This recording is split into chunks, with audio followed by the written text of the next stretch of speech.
E está esse povo todo confundido, já dividido. Chegou originalmente todo mundo lá com esperança positiva sobre Jesus. Agora, depois de uma noite de impotência dos discípulos, de relatividade dos discípulos em relação ao caso do garoto lunático, já a multidão está dividida e os discípulos estão em crise, em dúvida, em crise de fé, entrando num estado de incredulidade. E aí, é aqui que o pai do menino, no verso 18, explica. Após dizer, mestre, trouxe-te o meu filho, possesso de um espírito mudo. Em Mateus se diz, trouxe-te o meu filho lunático. Lunático. Aqui é de um espírito mudo, que muito provavelmente, o que acontecesse com o garoto, é que ele sofria e sofresse de alguma incapacitação de natureza neurológica, que ele tenha nascido muito cedinho desenvolvido transtornos neurais profundos, ou eventualmente até mesmo tenha se manifestado nele uma condição epilética. Pela descrição que a gente vê em Mateus e também vê aqui em Marcos, que o pai faz, e Jesus faz uma anamnese antes de expulsar, de curar. Ele fica querendo saber há quanto tempo e o que acontecia.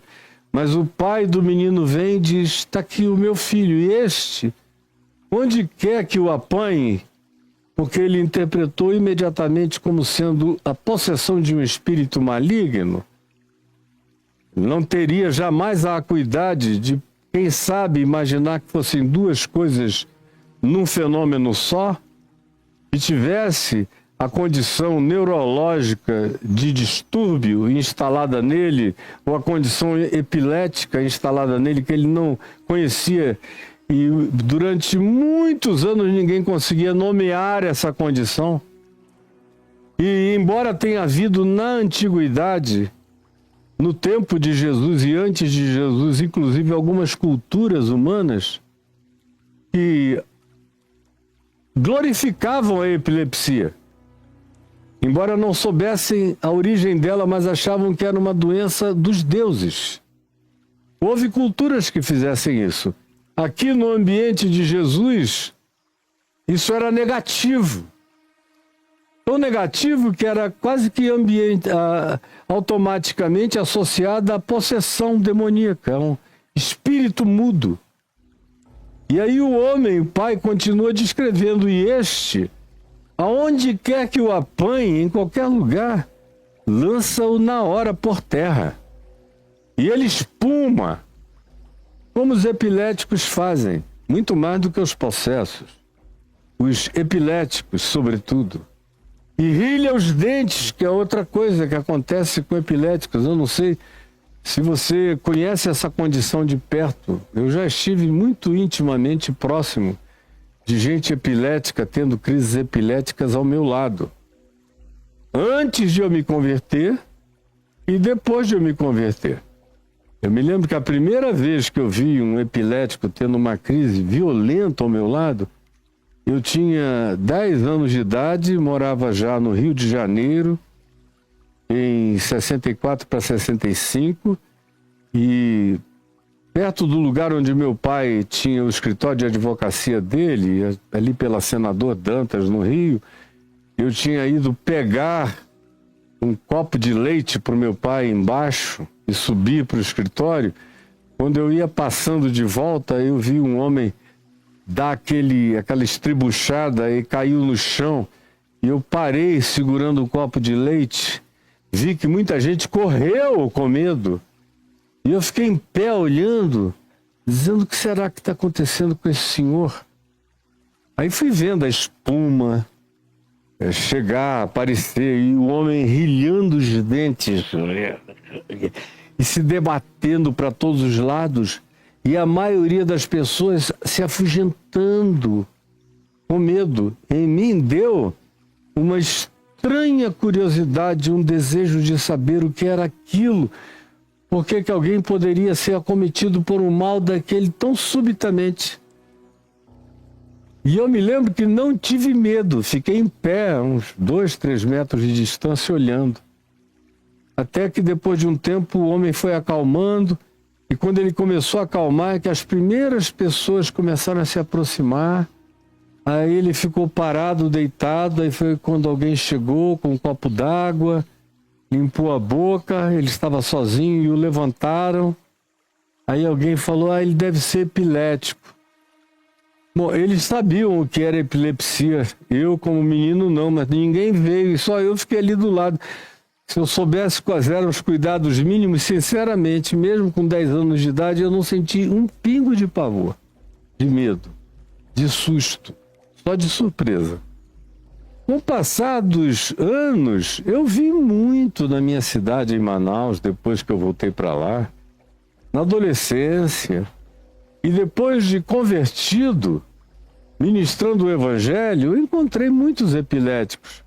E vi muito crente querendo expulsar demônio de epilético. E eu não deixei, nunca deixei. Digo, não, isso aqui não é demônio. Isso aqui é epilepsia, tem tratamento, tem medicação, tem melhoramento. E vocês não vão ficar tratando o epilético como endemoninhado. Que é para ele não acordar com esse monte de gente em cima dizendo sai, sai, sai, sai, Satanás, e o cara acordar crendo que o diabo habita nele. Isso é pior do que a epilepsia. É um epilético pensar que o diabo mora nele. E aí, graças a Deus, logo eu comecei a estudar o fenômeno da epilepsia para poder lidar com aqueles casos onde havia só epilepsia de um lado, ou em alguns outros era só possessão, e algumas possessões, na sua manifestação, não todas, mas algumas remetem para uma lembrança de um ataque epilético, embora não o seja, e as duas coisas que às vezes se casam e acontecem em concomitância, o que, na minha opinião, era o caso desse garoto aqui, descrito depois do episódio da transfiguração, no sopé do Monte Hermon. E Jesus ouve essa descrição, e quando o Pai diz, ora, eu roguei a teus discípulos que o expelissem, e eles não puderam, eles não conseguiram. Eles não conseguiram. Eles não conseguiram. Então Jesus lhes disse, ó geração incrédula, ó geração incrédula. E ele está falando aqui de todos, incluindo, em primeiro lugar, os discípulos dele. Depois a multidão toda e os escribas, que já eram incrédulos mesmo, céticos. Onde quer que houvesse graça se manifestando, eles eram contra. Onde quer que houvesse amor acolhendo os marginais e doentes, eles eram contra. Aonde quer que houvesse cura, milagres, sinais e prodígios, eles eram contra, porque eles não realizavam nada disso. Nem os sacerdotes deles, nem os rabinos deles, nem os mestres deles, nem eles próprios, nem ninguém. Não havia poder de Deus na vida deles. E quando se tratava dos saduceus, aí então era um grupo de ritualistas que não criam nem em espírito, nem em anjo, nem em demônio. Eles mal criam em Deus, eram deístas, criam que Deus criou, deu corda no universo, foi embora, largou tudo e deixou tudo à mercê dos homens e do diabo. Era o que a seita dos saduceus, dos sacerdotes do templo, cria e professava. E Jesus vem e diz, ó geração incrédula, até quando eu estarei convosco? É uma pergunta. Meu Deus, até quando eu vou ter que aguentar esse negócio? Até quando eu vou ter que aguentar esse negócio? Porque imagina a tortura de você carregar tudo que ele carregava, ser tudo que ele era, ver tudo que ele via, saber tudo que ele sabia, manifestar abundantemente tudo que ele manifestava, realizava, operava, demonstrava, concretizava insofismavelmente diante dos olhos de todos, e ainda assim tinha que provar tudo todo dia, outra vez, outra vez, outra vez, outra vez, outra vez e outra vez e outra vez, porque ninguém tinha raiz para continuar crendo. Aí ele entra aqui num cansaço enorme. Ele desce aquela noite insônia, cheia de glória, chega lá embaixo e encontra essa confusão. E esse povo que nunca mantém a fé de um dia para o outro. É um pessoal que tem que receber injeção, adrenalina de religião, de esperanças fugazes. Porque nada se transforma em algo implantado definitivamente nas suas mentes, no âmago, no carnegão espiritual dos seres deles, nada. Tudo é superficial, é semente que aparenta que vai frutificar, mas por baixo tem uma plataforma de pedra, logo abaixo da primeira superfície. Nada ali penetra. Ou são pessoas em relação às quais a semente do Evangelho é logo abafada pela multidão dos escribas, dos fariseus, dos religiosos, dos incrédulos, e sufocam a palavra. Sufocam a palavra. Até quando eu estarei convosco? Até quando vos sofrerei? Até quando? Tragam o menino a mim. É o que ele diz. E então trouxeram a criança, o rapaz. E quando ele, o menino, que na minha opinião era um epilético e também sofria oportunisticamente de uma possessão demoníaca que, dentre outras coisas, tinha gerado um travamento neural no garoto, de modo que impossibilitava a oralidade dele, a fala dele.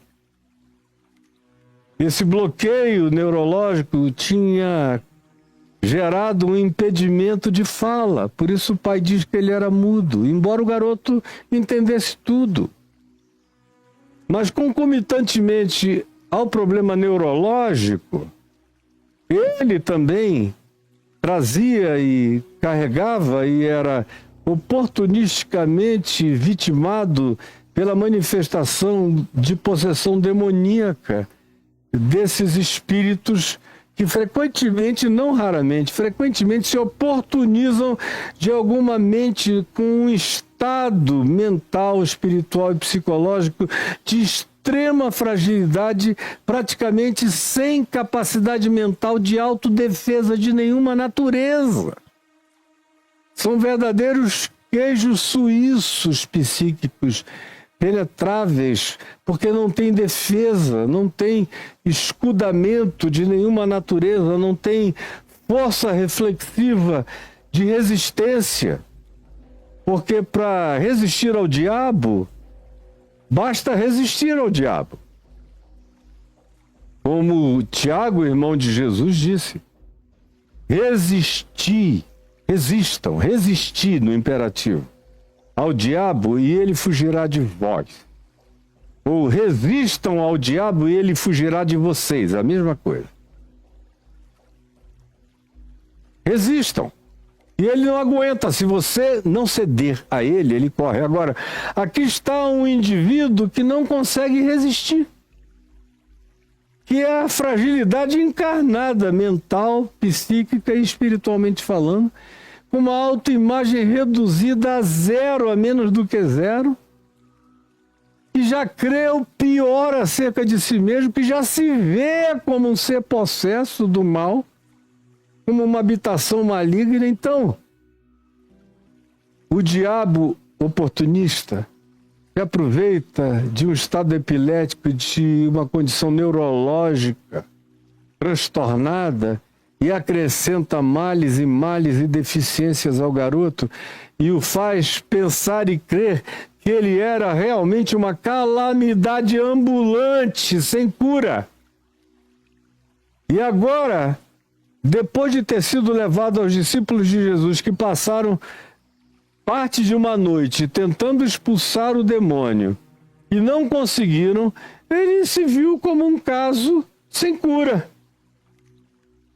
E ainda mais com a brincadeira e a relativização dos teólogos a respeito do tema, e o povo dividido, discutindo. O garoto já tinha virado case, já tinha virado tema de debates, já era o assunto da internet.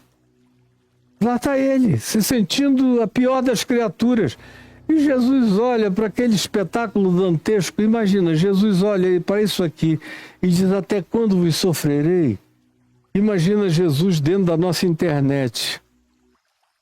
Qual é a agonia do Espírito de Cristo vendo o que vocês produzem de diabolices, de satanismo, de ódio, de fofoca, de raiva, de haters e de haterismo dentro desses veículos e redes de comunicação, envenenando a alma uns dos outros, do país inteiro, do mundo inteiro, da terra toda.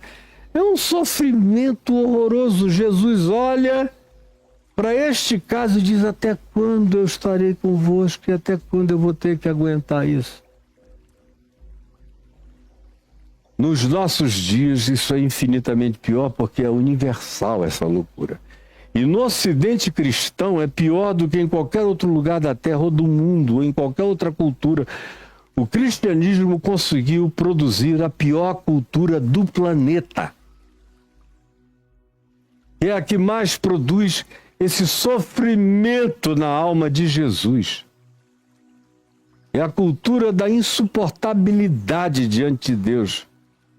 Eu ouso dizer que vem da cultura judaico-cristã essa perversidade e esse Deus que é divulgado como um verdadeiro diabo, cheio de ódio contra a vida e ira contra a humanidade e que torce contra a felicidade humana.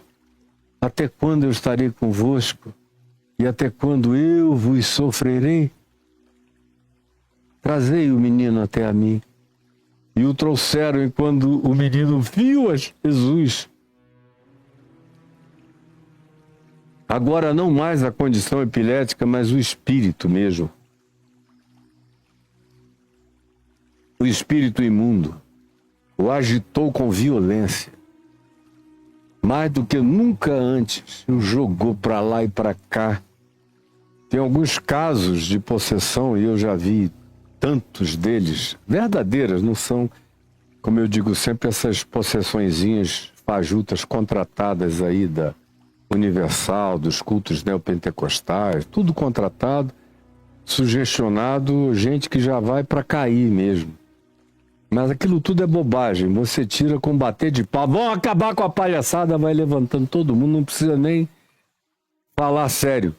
É tudo cafajestagem demoníaca. Nem o demônio está presente, só está de fora gargalhando com a pateticidade e com vocês indo por causa do diabo aos cultos. Ai, Jesus, até quando estarei convosco e até quando vos sofrerei? Digo eu, imagine Jesus. Então o Espírito imediatamente o agitou com violência. Eu já vi gente nesse estado de ser jogado para lá e para cá se quebrar toda. Porque se esses espíritos puderem machucar essas pessoas, eles machucam. Se eles puderem matar, eles matam essas pessoas. Quando é algo real. Quando não é essa palhaçada de televisão da Universal. Eles matam quando é real. E jogou o menino por terra e ele se revolvia para lá e para cá espumando. Então Jesus, ao invés de intervir logo, não, ele com toda a calma, perguntou ao pai do menino, fez uma anamnese. Perguntou ao pai do menino: há quanto tempo isto lhe sucede? É óbvio que Jesus também sabia a resposta, mas a confissão do histórico é fundamental para a cura. É fundamental para quem acompanha a confissão histórica de há quanto tempo isso acontece, e é fundamental para a vítima, e é fundamental para quem vê. E Jesus trata com essa pedagogia. Ele não precisava de nada, a não ser ir e dizer sai, e acabou, sai mesmo. Ele, todavia, pergunta: há quanto tempo isto acontece? Há quanto tempo isto acontece? E o menino, e o pai do menino então vem e diz a ele: desde a infância. E muitas vezes o tem lançado no fogo. Toda vez que tem uma fogueira acesa, eu fico desesperado. Porque já muitas vezes ele saiu correndo e pulou de peito aberto na fogueira. Olha as manchas, as queimaduras nos braços, no peito, nas costas, nas pernas. Porque não foram poucas as vezes em que ele foi jogado no fogo. Eu também fico com pavor do Mar da Galileia, do Rio Jordão, de qualquer lugar, de qualquer pântano. E ali na Galileia havia muitas regiões pantanosas na antiguidade. Eu ainda cheguei a pegar a região ali do Vale do Ula, onde tinha um pântano no extremo norte da Galileia. Hoje secou. Aliás, está tudo secando, inclusive o Mar Morto está secando. Daqui a mais 30 anos, provavelmente, você irá à região e só verá um deserto de sal, onde antes era o Mar Morto, porque está secando. E nem Israel nem a Jordânia, que são os donos do lugar, fazem nada para recolocarem água.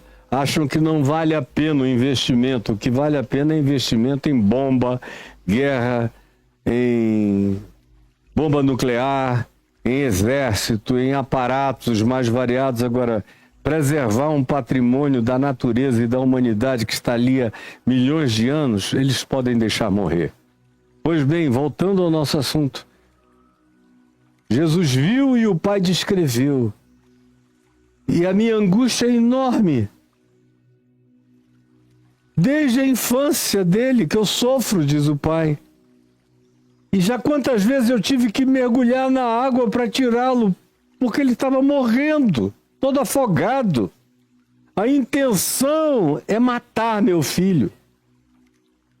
Essas forças malignas, não só a condição neurológica dele, mas o oportunismo espiritual que se aproveita da situação indefesa dele e da introjeção do espírito suicida e de morte que cresceu, que se desenvolveu dentro do garoto, criaram um estado de pânico total para mim e de infelicidade infernosa para a alma desse garoto. Nas palavras simples, a energia desse pai, a frequência, a vibração dele, passou para Jesus essa convicção absoluta da dor enorme e de anos e anos e anos, desde a infância. Aí ele acrescenta e diz o seguinte, o pai do menino: mas ele diz a Jesus, olha só como é que o que os fariseus, os escribas tinham feito foi forte. Eles nunca chegam para salvar, libertar, consolar, melhorar, não. Eles vêm para matar, roubar, destruir, provocar dúvida, deixar as pessoas em estado de insegurança total. Eles não dão nada que seja bondade definitiva e solucionadora de Deus para a vida de quem quer que seja, não. O que eles conseguiram foi gerar dúvida. E esse era o objetivo dele. Era fazer com que eles, os escribas, com que o que quer que houvesse de fé, tanto na alma dos discípulos de Jesus como da multidão, fosse arrancada. E, aparentemente, eles eram os piores demônios desse lugar. A pior casta não eram os espíritos invisíveis, eram os espíritos encarnados nos doutores da lei, nos acadêmicos da incredulidade. Dava até um bom nome de escola de samba, acadêmicos da incredulidade, que conseguiram fazer isso acontecer no coração de todo mundo em volta ali, a tal ponto de que o pai do menino, que levou o garoto até Jesus com toda a certeza de cura, no mínimo com toda a esperança de cura, agora já não sabe mais. A ponto de dizer: mas se tu podes alguma coisa, se tu podes alguma coisa, os teus discípulos não puderam, mas se tu podes alguma coisa, se tu podes alguma coisa, tem compaixão de nós, dele e de mim, porque o destino dele é o meu, e o meu se tornou o dele. Nós nos tornamos uma única entidade de infelicidade. E é o que acontece com muita gente que pode estar me assistindo aqui hoje. Quando o homem diz: se tu podes alguma coisa, tem compaixão de nós e ajuda-nos. Ele se coloca na condição do filho, ele se torna um com o filho. É algo psicologicamente de uma atualidade estupefaciente. Porque não faz tantas décadas que se descobriu o significado da dependência gerando codependência. O garoto sofria e vivia nesse estado de dependência total. E o pai existia desde que a criança praticamente nascera, desde que começou a andar e a manifestar o que manifestava, nesse estado de codependência. Não podia sair, não podia ir a lugar nenhum, não podia dar as costas, não podia se distanciar, não podia fazer nenhum trabalho distante de casa, porque a alma dele vivia nessa angústia. Fogo, água, abismo, qualquer coisa. Será que eu vou voltar para casa? Ele vai estar vivo ainda?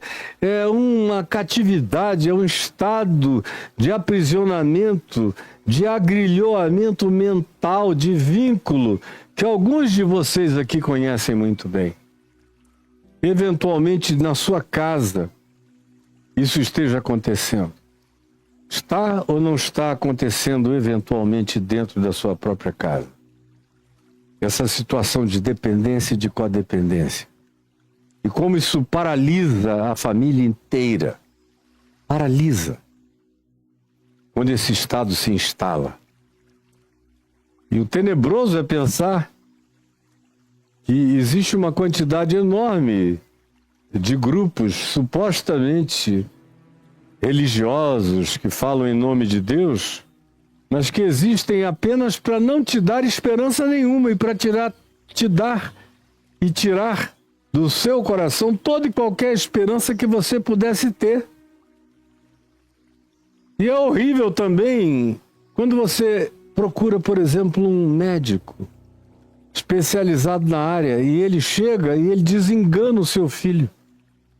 Ou ele dá lá alguns fármacos para o seu filho que não o curam definitivamente, porque não era só uma questão de epilepsia, supondo que houvesse já naquela época o tratamento para epilepsia, não o curaria de todo, poderia abrandar o fenômeno da sintomatologia epilética, mas não iria curar definitivamente o garoto, porque ele não era só epilético, ele era também possesso de um espírito maligno oportunista.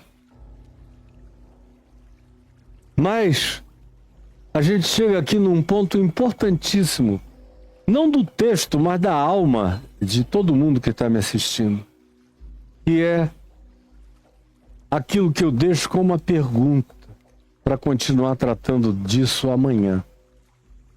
Você vive num estado de dependência e codependência no seu ambiente familiar? Olha aqui, ó, tô olhando pro lado de cá, no seu ambiente caseiro, no âmbito da sua família, você vive? Vive com essa angústia? Conhece pessoas que vivem com isso e nesse estado, que ficaram praticamente agrilhoadas, algemadas ao membro da família, não podem mais viver porque temem se afastar e ele se destruir? Amanhã eu continuo falando sobre isso. Senhor Jesus, eu quero te pedir que o Espírito Santo já nos tenha trazido a um lugar de entendimento, de compreensão, e nos preparado para tomarmos posse, sem dúvida e sem incredulidade, de toda a plenitude da tua libertação. É o que eu te peço, em nome de Jesus. Amém, amém e amém.